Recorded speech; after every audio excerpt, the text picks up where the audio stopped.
This is the calendar of comfort leader fan radio network. Colorado, here we go. And KFAN.com. 2 minutes and 41 seconds past the hour of 3 Central Daylight Time. We welcome you back to the Friday Football Beast edition of the Afternoon Aardvark, hosted by the A-Hole in the afternoon. My name is Dan Barreiro. I host the program. Guardsy is out today, and that means Brett Blakemore is back in that chair and will stay there until, I'm assuming, 6:30. We're going the distance tonight? That's my understanding. 6:30 this evening. We are appreciative of your interest in today's proceedings and festivities. I will mention right off the top of the program that we will be joined by Bill Guerin, the president of hockey operations for your Minnesota Wild, at 3:30. We are scheduled to be joined by Lavelle E. Neal III at 4:30. Ben Gessling checks in at 5:30, and our old buddy Mike Conley will chat with us, scheduled to chat with us right about the top of the 6 o'clock hour. So we'll try to have all bases covered: hockey, basketball, etc. Bradshaw and Brand KFAN text line has indeed been rebooted. You can reach us there, 64686. That's 64686.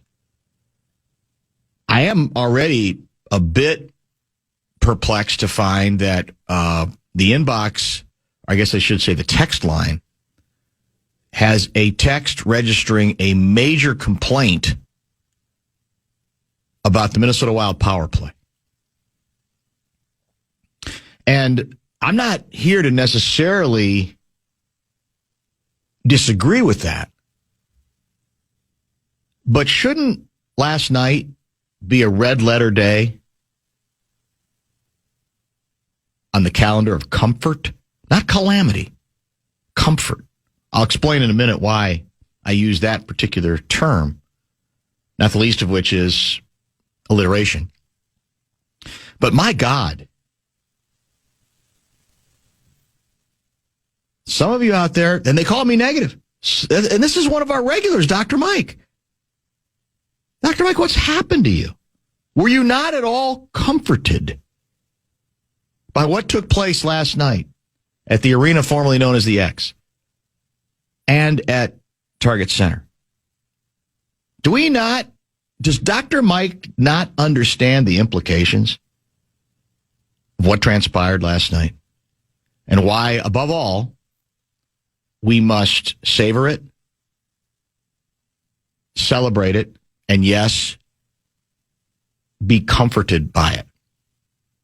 We have a thing on this show called the Calendar of Calamity. It has tended over the years to feel rich, too rich, with examples of calamitous occasions when it comes to Minnesota sports. Most of you have lived those calamitous moments.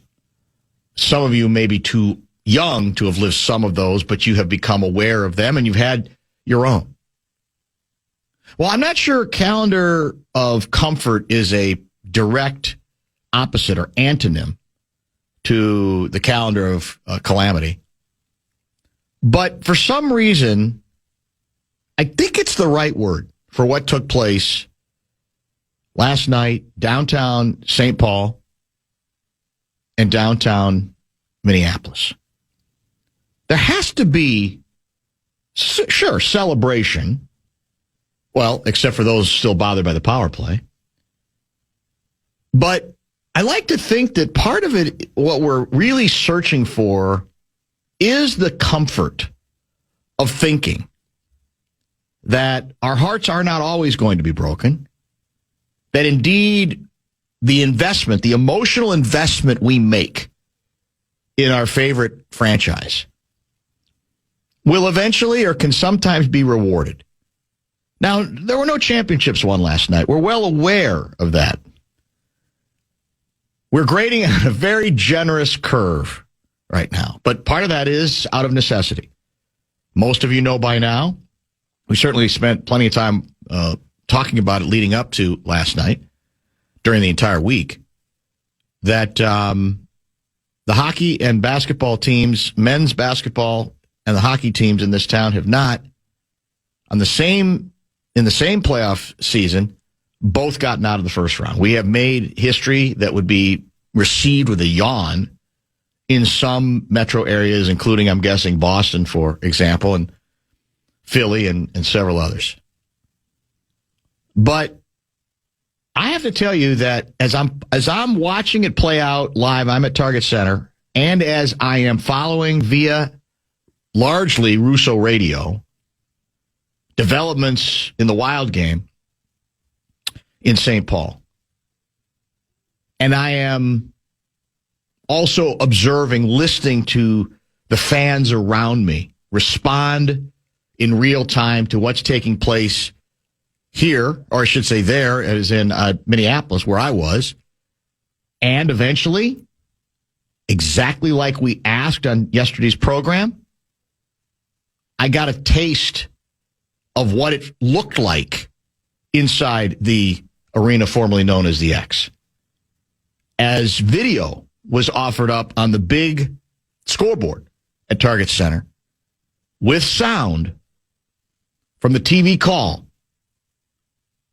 of the end of the Minnesota Wild's thumping, dispatching of the favored Dallas Stars. And I'm watching people around me. I'm trying to observe. And I saw celebration, but I saw comfort. Good things can occasionally happen. Remarkably, even on the same night, is it possible? Because at that point, the Wolves had not yet knocked off the Denver Nuggets in as improbable a fashion as they ever have in any game in the entire history of the organization. But it was building. Confidence. Belief. And ultimately, like I said, when I'm walking out of the building with Giovanzi, I'm sensing this satisfaction, this comfort. Like this investment paid off. All it means is we're out of the first round. Especially for the Wolves, getting out of round two is going to be problematic. Probably, as Charles Barkley said, impossible without Anthony Edwards.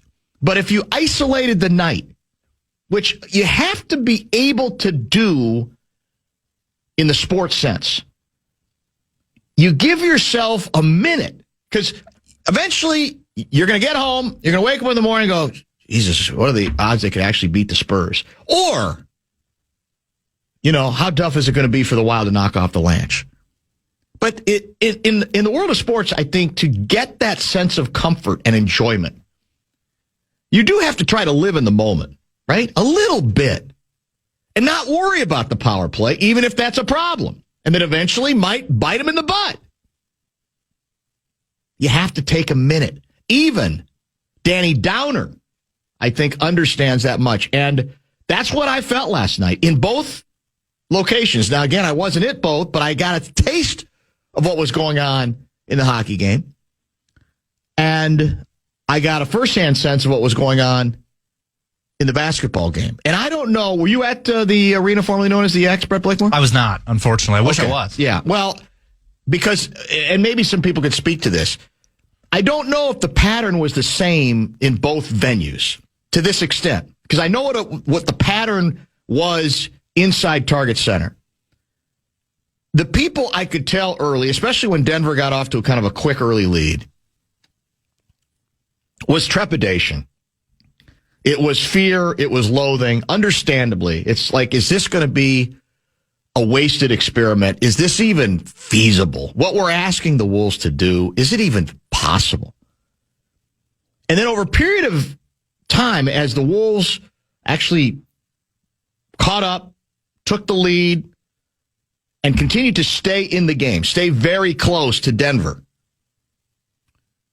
what I sensed was this sort of, wait a minute. First quarter's over. Now the second quarter's over. It's still a ball game. Third quarter, Denver started strong, and you go, uh-oh, and you could sense that too.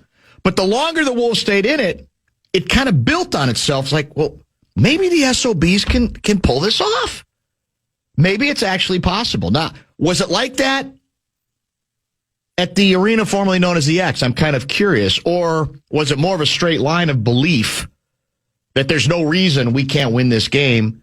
We've already proven we've played. I'm not going to get into the old deal of who's the better team. What I'm going to say is, to that point, the Wild, in my view, had already played over the course of the series better than the opponent that was favored over in the broadest sense. So maybe it felt differently there, that it didn't have to build like, oh my God, this might actually be happening. But in the end, I think you go home, whether you've attended the game in person in either venue or you've watched some of both or all of both, if that's even possible, and then you put your head on your pillow at home after you've, maybe shaken your fist a couple times and celebrated with friends or family. Comfort. This happened. It wasn't worst case scenario. It wasn't. If anything can go wrong, something will. For one night, you derived comfort, not calamity, from what might take place. And like I said, do we know what day the Wild start yet? Has that yet been established? No, it has not. We're still waiting on that. It's crazy that's taking this long. I think the Wolves start Monday night. Point is, I'm assuming the Wild are going to start Sunday or Monday in Denver, probably. And there's going to be plenty of time to get into all of that. Matchups, strengths, weaknesses, where there might be problems, where we might be kidding ourselves for the next round. But in all honesty, I think last night was a night that should absolutely be savored. And that maybe be past the hooping it up and hollering and screaming. When that settles down a little bit and you're a little quieter, I think it's comfort that can be derived from what you saw over a period of, in both cases, right, 6 games. Both teams had a chance last night to put ultimately the ultimate boot on the throat of their favored opponent. And they did exactly that. I was impressed. I'm assuming you watched every minute of the Wild game, maybe some of the Wolves. Let's get a break in now. We'll let Blake Moore respond on the hockey side because he saw that live. I only have seen that in bits and pieces. And we'll get to some texts as well, and then we'll prepare for the grand architect of the Wild finally getting out of the first round for the first time in, what was it? It's 11 years, 2015? Mm-hmm. Is that the last time? Yep. So plenty of time to get to all of this. Going to be pretty heavy toy department today for all the obvious reasons. Is today bonus bucks day? It is. The Fan and BigDeck.com. I'm going to give you a shot to win those bonus bucks to the National Cash Contest. Head to KFAN.com. The keyword deposits. The keyword deposit. KFAN.com. Keyword deposits. If you want to chime in what's happening with your favorite KFAN shows, you can. You can make your voice heard on the Bradshaw and Bryant KFAN text line. Just let us know what you have to say by texting your message to 64686. That's 64686. Standard text message at date rate supply. When the Wild were trailing 2-1, I believe, weren't they down 2-1? They were. What was your worry level? Not very high. Not as much as you think. I was definitely like, all right, we got a battle in front of us. Like, there's work to be done. But it didn't take, and what was it, 3 minutes of real time before they tied it up again with Tarasenko. So it didn't really feel like that tension lasted for that long. Maybe if it would have been for, 10, maybe a period and a half, maybe it would have been like, uh-oh, here we go. Yeah. But it just didn't last that long, so it didn't feel like that big of a deal. And what struck you about ultimately the way the Wild won? What stood out to you? Just the level of, it just was a professional performance. There was no frills. There was no dumb mistakes.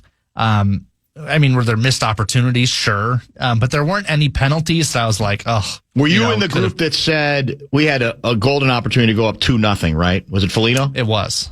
And I'm listening to our radio KFAN call of that play, And I'm in my mind thinking what I think probably a lot of people are.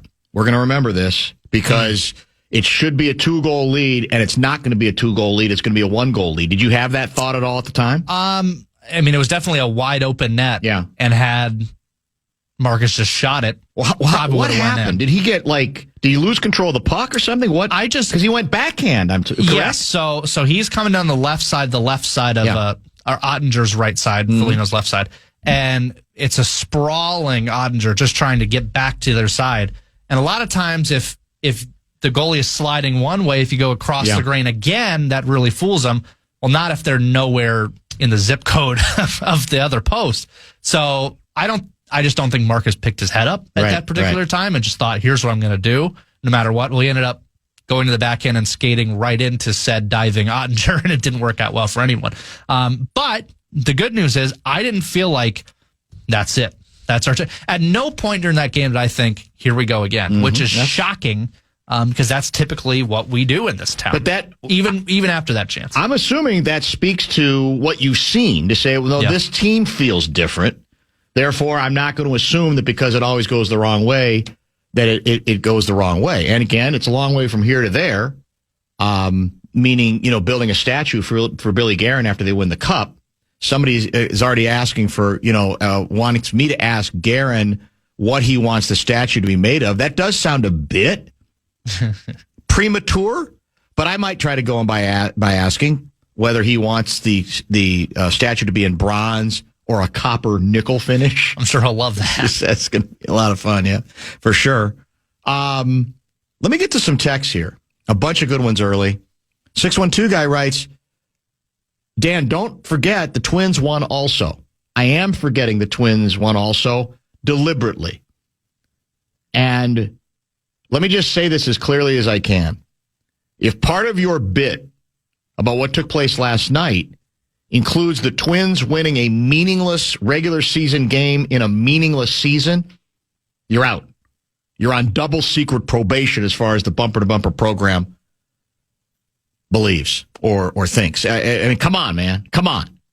That standard we have to uphold, have to be a little bit higher, do we not? So no, I'm not including it purposefully. It has nothing to do with it. Zero to do with it. I haven't been to an NHL game, writes Chris, in so long I forgot how fast it goes by in person. There's 10 minutes left in the third, and you blink, and there's a minute left. Once we got the second goal to tie it up, right after they scored theirs, the air in the building changed to expecting victory.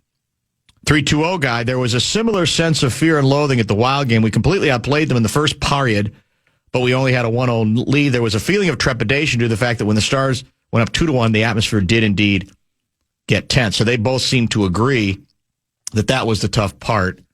Dan, what do you think about calling it the calendar of contentment? That's good, too. I mean, that is a form of comfort, but it's got more syllables, so we might take that under consideration. That might very well be part of our future. That's up to Dan Winnesota. Wolves 6th seed because they don't take the regular season seriously. Here's what I'm going to tell Brandt. I'm going to tell Brandt the truth cannot be controversial. He's not wrong. We've discussed the yin and the yang of the Wolves, their mood swings, ad nauseum on this program. But I'm also here to tell Brandt that sometimes on one night, a team does so much when it seemed to have so little opportunity to do so, you got to let that go. Doesn't mean you're forced to forget it forever, but you got to let it go for the night. Bathe in the comfort. Bathe in the contentment. Because you could even say, well, here's what the basketball gods decided.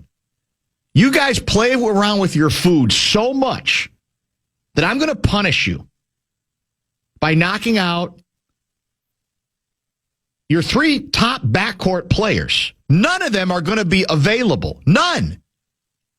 For an elimination game, at least a game where you can eliminate your favorite opponent. That's how we're going to punish you for the way you've gone about your business.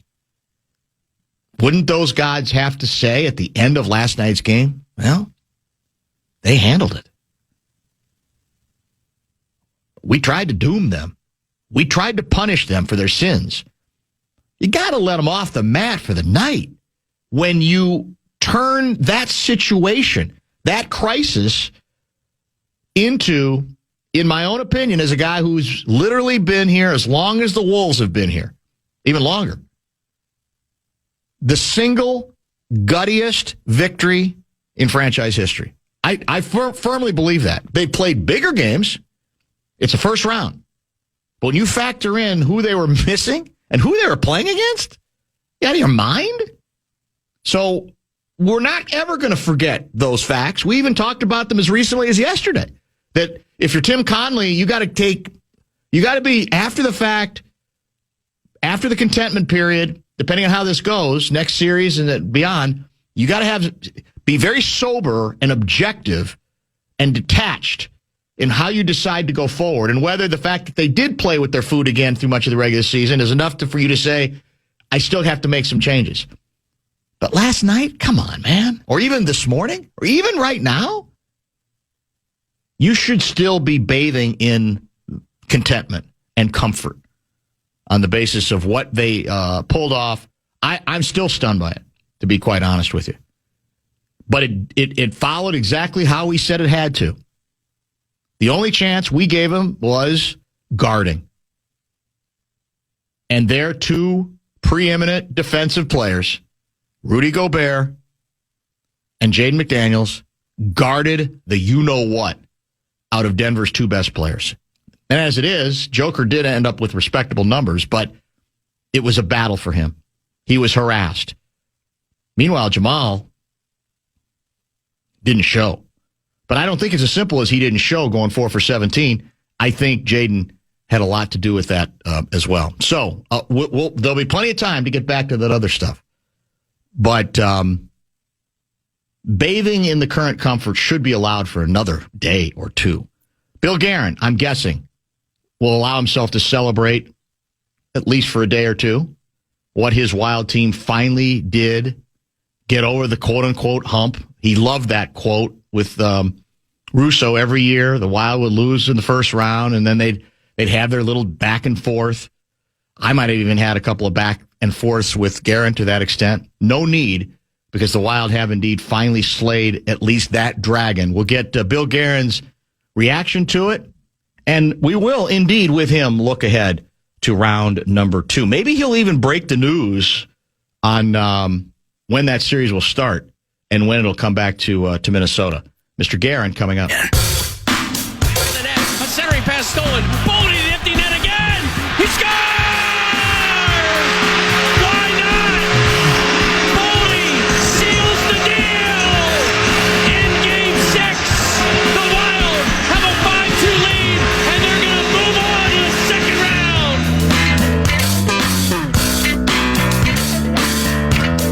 The architect, now kind enough to join us, Wild President of Hockey Operations Bill Guerin, is on the Connecticut Water Systems hotline. And as we will say hello to you once again, we also want to mention for sure, congratulations. I am curious early whether you can confirm what JD in Duluth has written in preparation for your appearance.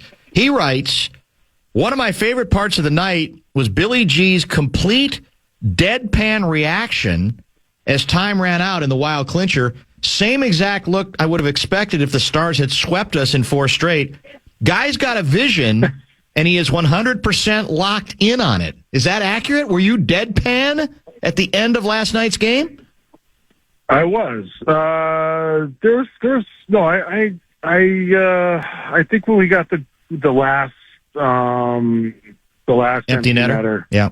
Yeah, that was when I showed a little emotion. Just, I don't know, try to keep it together. It's one of those things where, you don't. Yep. I don't know, you just can't get too high, too low. You just kind of stay, deadpan. Like It's inside, it's not like that, but Sure. on the exterior, you just try to. You have a role to play.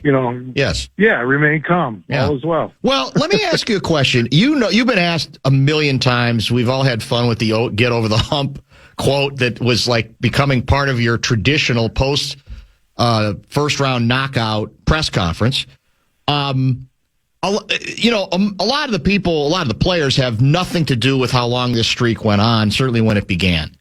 But I'm wondering if you can speak directly and maybe even understand hockey fans who have lived it, how much this, it did frustrate them and how much it was this specter that was sitting there, even if, in all fairness, like I said, you had nothing to do with it early, the players had nothing to do with it early, but can you appreciate when fans emotionally invest, they do put 2 and 2 and 2 and 2 together, even if it's related to different eras? Yeah.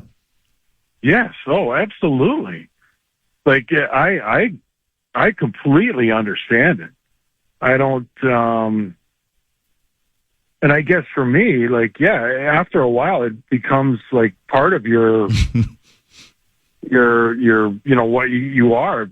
And honestly, like, you get sick of hearing it, and it's just. But it's a part of what has been going on, so you can't ignore it. And now I'm just, I'm glad we put that to bed. Yeah. But like as I've said, this is not the goal. Like, this is great. I'm so happy for our team, our organization, our fan base. Like, I really do think this was a big step for the fan base, and just, I mean, God, it's annoying not to ever get past the first round. It's brutal. So I'm very happy about that. I am not taking that lightly at all. But this is, again, this is what we need to do. Mm-hmm. Like, this is what we're trying to do. We're trying to move. Now we're trying to move on again. This is not the plan to stop here and stay here and just say, hey, what a great year. No, we want to win the whole thing. And so that's the plan. Clearly, I saw myself. You did a good job, but it was well done because you sort of said it without saying it, which made it more effective, and probably saved Brett Blakemore's job because he's always worried he's got to hit the dump button. We got the delay system. We've renamed the delay system the Guerin system because we assume it's mainly you that we're going to have to use it on. You have the most clearly that this is the most talented Wild team ever. I don't think anybody would debate that point, and I'm sure you feel that way as it's coming together. So, do you buy the notion though that even if you do have talent that maybe you didn't have before, that you have to get playoff equity, and the only way you do get it is by starting to win series, and that then it has a better chance to build on itself? Or do you buy the notion that you don't have to have any? If you have the right team and they're in the right mode, there's nothing to say that you can't keep going. Where does playoff equity come into your discussion in terms of getting to the place ultimately you want to get to? Yeah, I mean, I think, listen, every bit of playoff experience that you can gain is helpful. Every person that you can have on your roster that knows what the playoffs are all about and how to advance, and that is very valuable. I think our young core and some of our older guys have learned a lot over the last couple of years. You take guys like Faber, Boldy, Hughes. They just won a gold medal. Like, that was a grind. Like, they have experiences to go through, but now we have Tarasenko who's won, Sturm who's won. Zuki's been far, to the finals before. Petrie's been far. Bogosian's won. Like, and then we have guys on our team who have scars, of being bounced out in the first round, and those scars build up, like pretty thick skin, scar tissue, and you learn from it, and it makes you stronger eventually. And I think there was no real celebrating last night. I mean, the guys were happy. Don't get me wrong, but there is a very business-like atmosphere in there. And that's having playoff equity. I mentioned earlier in the show that, and even we taped the TV show today that you were a part of not that long ago, and I said I felt like if you evaluate the series in total, that you won this series going away. I really felt like you close it in 6. It ends up ultimately not being a close game. I get empty net goals have something to do with that.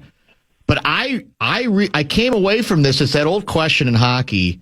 But I came away from it saying, most of the time. Now again, we can get into the power play stuff. That's still an issue. But most of the time, I felt like you guys took it to them in a significant way. And we have to remember that is a team that has gone to the Final Four, to the conference finals each of the last 3 years. How do you see that?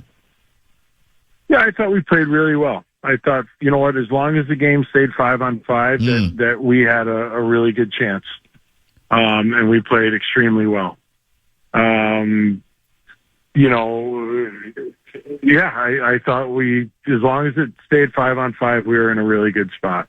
And why was that? Saying that's the best power play I've seen in a long, long time. Honestly, sometimes you just, there are adjustments that we made. Yeah. And we kept it to a minimum, but they scored every game on. They were incredible on the power play. That's why we never, even game 1, we're up 4 goals or whatever it is. You don't feel safe. Right. Because that team can score almost at will. And especially on the power play, it was unreal. And that's why I thought our depth and our impact, depth scoring and 5-on-5 play was critical. Specifically, then, what is it? Maybe you've already hinted at it, but why so much better than them 5-on-5? Because again, they're a very good hockey team historically, 5-on-5. Where were your advantages there? Where did you see that you think you played better, decidedly better than they did? What was that about?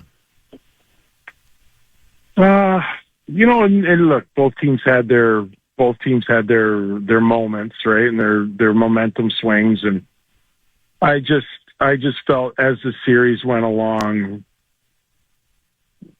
the more physical we were, the harder on them we were. Tactically, I think John did a great job of making adjustments. I just felt like we were making it very, very hard on them 5-on-5.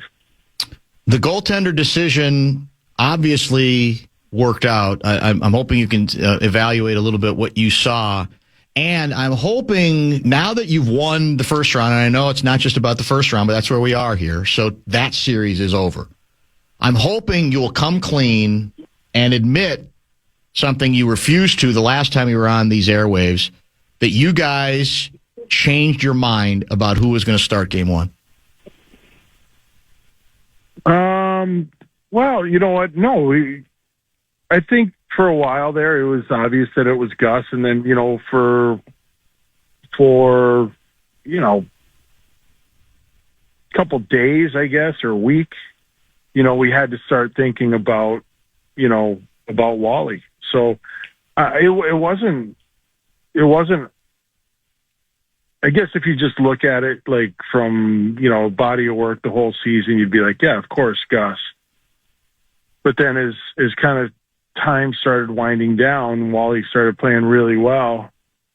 I don't think Gus was terrible at all. I mean, he was still good, but which now we have a decision to make. So I don't think it wasn't just we're just going to change our mind. We had to go through a process to make the decision. How does one explain? I've asked you about goalies before, and they're tough to evaluate. It's hard to figure out where they are a lot of times mentally or physically, and things can change.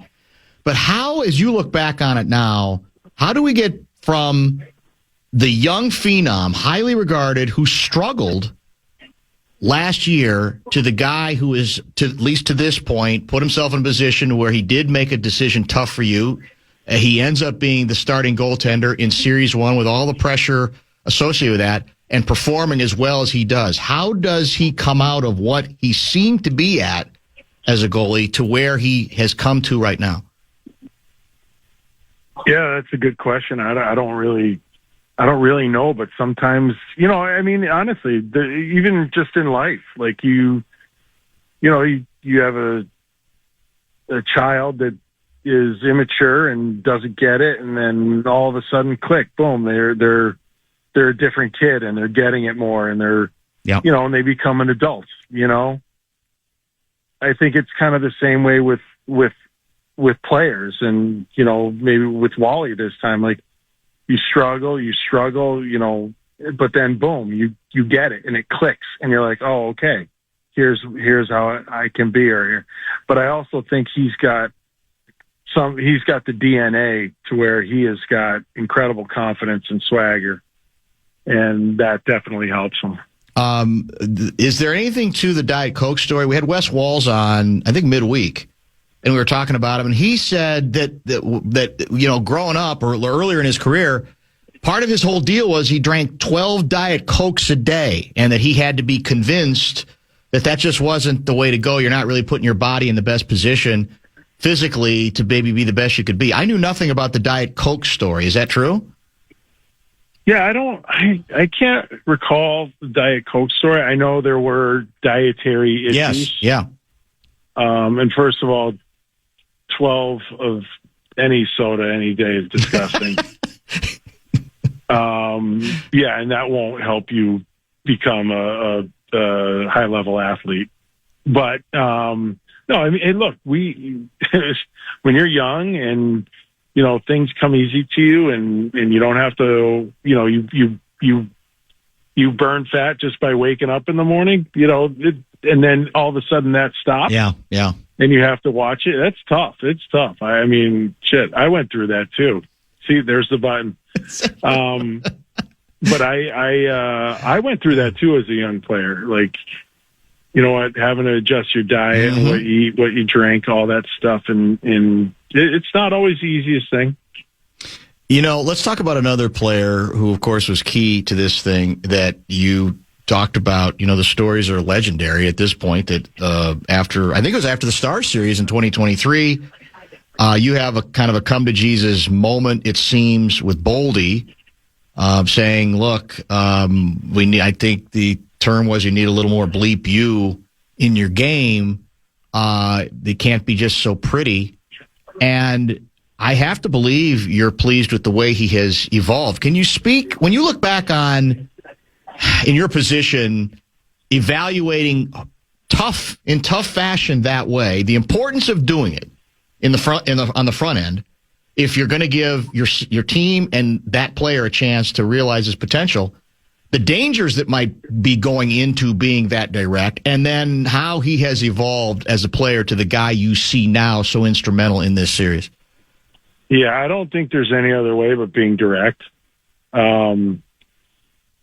Players are smart. They'll smell BS a mile away. So, and they just want honesty. They want what's going to help make them better, and that you have to be honest with them.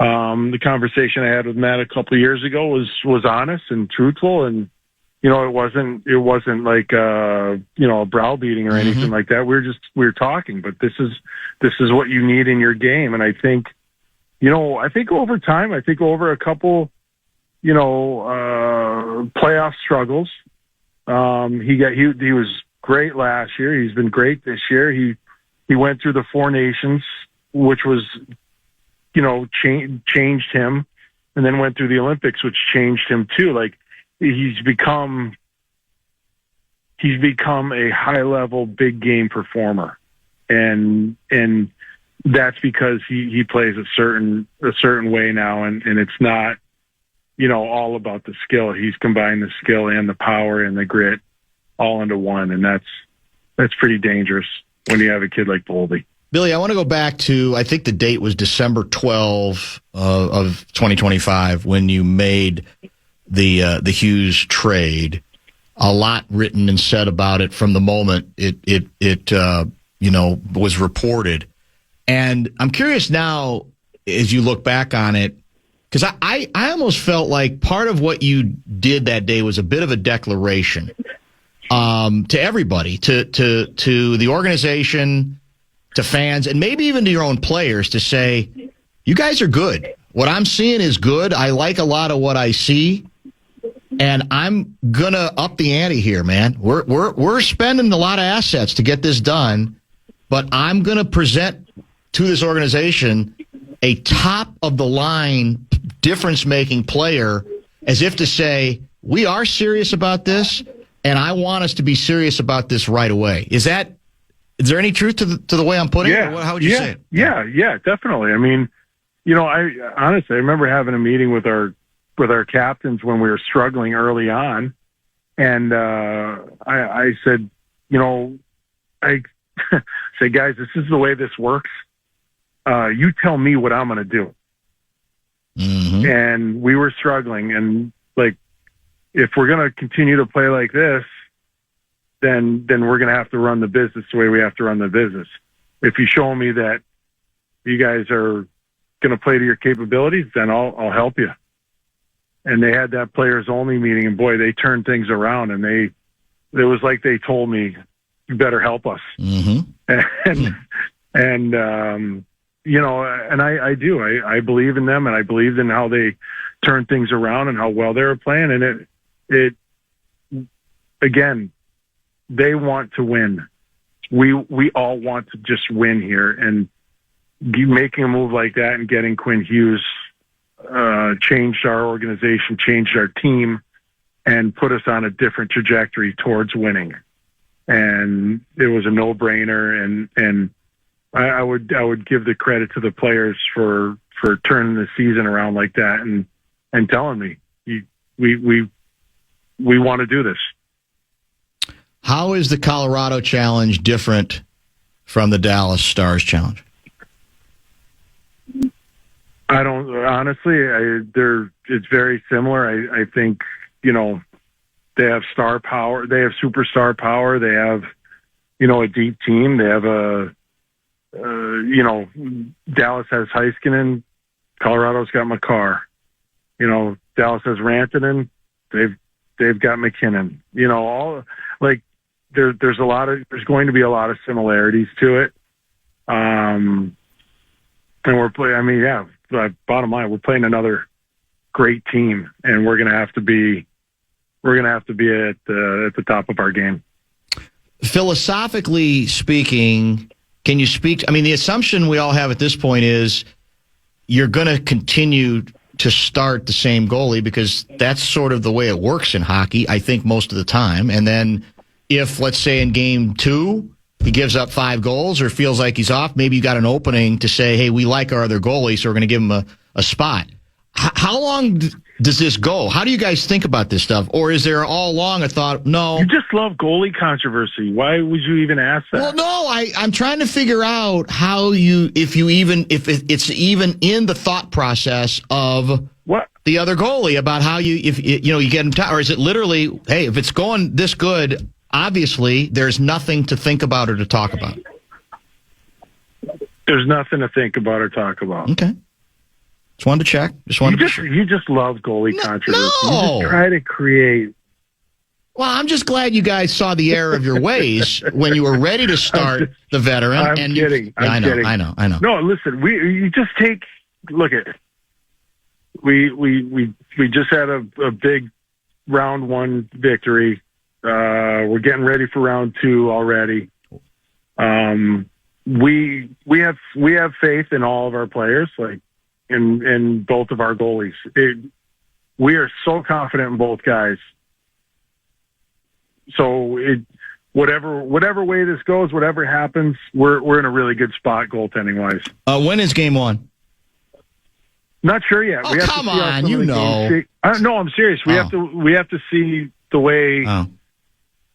Honestly, there's 8 or 9 different scenarios because of the way all these other series could. Yeah. If 2 series go to game 7, it's this. If 1, it's this. And it's all by the rights holders. The Yes. scheduling guys at the league do Yes. a great job, but they have to work with the rights holders. The crowd last night. Incredible. That's as loud as I've heard that building. It was amazing. And yeah, it was so great. Oh my God, what an atmosphere. And I was, you know what, just very happy for our fan base, for the state that, we can, No question. we can just enjoy that night. And now, we just want to continue to deliver for them. I mean, to me, there is such a thing as lifting a burden. You didn't raise the cup last night. That's not what, you're about now. And I think everybody has to understand that is first round. But when it's been this long, it's a burden. But it feels good. And it has to feel good. It should feel good. It should be celebrated. Yeah. Let me finish with this text. This guy, hello, Dan. I got to say, as a Minnesota raised guy, played college hockey, in my opinion, the biggest difference has been Guerin. We have a chronic disease here in Minnesota where it's okay to lose because we tried hard and we have good players who are nice people. It's pervasive in all walks of life here in Minnesota. No one has the eye of the tiger, step on the throats, win mentality here in Minnesota. We become soft. Our state is clean. We have good companies, access to food and shelter like nowhere else in the country, but we're soft. But Billy Guerin is the antidote. He's a winner. He knows what it takes to win. He proved it in the Olympics. And as a Minnesota hockey guy, I've always hated East Coast hockey guys, but Guerin has converted me. He's the reason. My God. He wants to build a statue right now. Oh, is that guy's last name Guerin? I don't know. But somebody did earlier want to know what you want the statue made of. I said, well, I think even Guerin would say, let's enjoy the moment, but let's slow the roll a little bit. Yeah. Then that's exactly it. I realize it felt good. It is nice to put that behind us. But now it is like, you know what, we do have to continue with a business like attitude and mindset and ready to go on round two, because that's the idea. That's what we have to be conditioned for. Congratulations again. Always a pleasure to chat, and we will be in touch as this thing plays out. Thank you. Okay, buddy. Thank you. Bye. Bill Guerin, the president of hockey operations for your favorite hockey team, the Minnesota Wild, who last night got over that dreaded hump.